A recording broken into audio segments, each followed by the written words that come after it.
ಶತ್ರು ಸಂಹಾರ ಯಾಗ ಮಾಡಿಸಿದ ಆರೋಪಿ ದರ್ಶನ್. ಮಾಟ ಮಂತ್ರ ಶತ್ರುಬಾಧೆ ಸುಳಿಯದಂತೆ ಶತ್ರು ಸಂಹಾರ ಪೂಜೆ. ಕೇರಳದ ಮಾಡಾಯಿಕಾವು ದೇಗುಲದಲ್ಲಿ ದರ್ಶನ್ ಪೂಜೆ. ಕಣ್ಣೂರಿನ ಮಾಡಾಯಿಕಾವು ಶ್ರೀ ಭಗವತಿ ದೇವಸ್ಥಾನ. ಶತ್ರು ಸಂಹಾರ ಪೂಜೆಗೆ ಮುಂದಾದ್ರ ಆರೋಪಿ ದರ್ಶನ್. ಕುಟುಂಬಸ್ಥರ ಜೊತೆ ನಟ ದರ್ಶನ್ ಶತ್ರು ಸಂಹಾರ ಪೂಜೆ.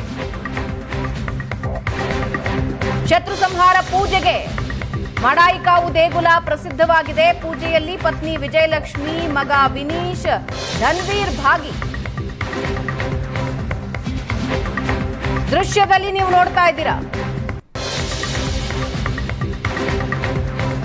ಶತ್ರು ಸಂಹಾರ ಪೂಜೆಗೆ ಮಾಡಾಯಿಕಾವು ದೇಗುಲ ಪ್ರಸಿದ್ಧ. ಅಲ್ಲಿ ಯಾರ್ಯಾರಿದ್ದಾರೆ ಅನ್ನೋದನ್ನ ಕೂಡ ನೀವು ನೋಡ್ತಾ ಇದ್ದೀರಾ. ಪತ್ನಿ ವಿಜಯಲಕ್ಷ್ಮಿ ಇದ್ದಾರೆ, ಮಗ ವಿನೀಶ್, ಧನ್ವೀರ್ ಕೂಡ ಈ ಪೂಜೆಯಲ್ಲಿ ಭಾಗಿಯಾಗಿದ್ದಾರೆ. ಪೂಜೆಯ ವಿಡಿಯೋಸ್ ಹೊರಬರ್ತಾ ಇದ್ದಂತೆ ತೀವ್ರ ಚರ್ಚೆಗೆ ಗ್ರಾಸವಾಗಿದೆ ಆರೋಪಿ ದರ್ಶನ್ ನಡೆ.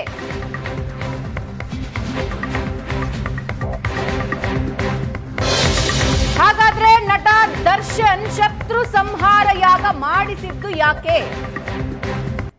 ಶತ್ರು ಸಂಹಾರ ಯಾಗ ನಡೆಸುವ ದೇಗುಲಕ್ಕೆ ಒಂದು ರೋಚಕ ಹಿನ್ನೆಲೆ ಇದೆ. ಪ್ರಭಾವಿ ರಾಜಕಾರಣಿಗಳಿಂದ ಇದೇ ದೇಗುಲದಲ್ಲಿ ಶತ್ರು ಸಂಹಾರ ಯಾಗಗಳು ನಡೀತಾ ಇರುತ್ತೆ. ಕರ್ನಾಟಕ ಸೇರಿ ದೇಶದ ಬೇರೆ ಬೇರೆ ರಾಜಕಾರಣಿಗಳು ಇಲ್ಲಿಗೆ ಬರ್ತಾರೆ, ಶತ್ರು ಸಂಹಾರ ಯಾಗ ನಡೆಸ್ತಾರೆ.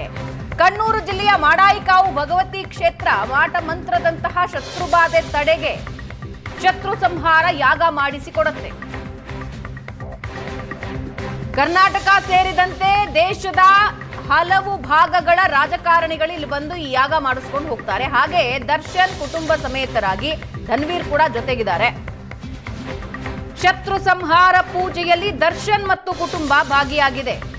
ಪತ್ನಿ ವಿಜಯಲಕ್ಷ್ಮಿ, ಮಗ ವಿನೀಶ್, ಧನ್ವೀರ್ ಎಲ್ಲರೂ ಈ ಪೂಜೆಯಲ್ಲಿ ಭಾಗಿಯಾಗಿರೋ ವಿಜುವಲ್ಸ್ ನೀವು ನೋಡ್ತಾ ಇದ್ದೀರಿ. ಮಾಡಾಯಿಕಾವು ದೇವಸ್ಥಾನ ಈ ಶತ್ರು ಸಂಹಾರ ಯಾಗಕ್ಕೆ ಪ್ರಸಿದ್ಧ. ಪ್ರಮುಖವಾಗಿ ರಾಜಕಾರಣಿಗಳು ಇಲ್ಲಿಗೆ ಬರ್ತಾರೆ.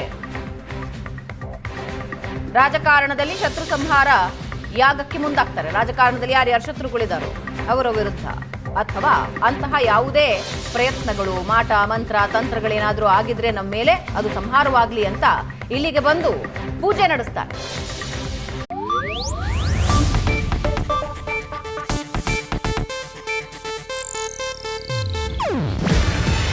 ಇದು ಏಷ್ಯಾನೆಟ್ ನ್ಯೂಸ್ ನೆಟ್ವರ್ಕ್ ಪ್ರಸ್ತುತಿ.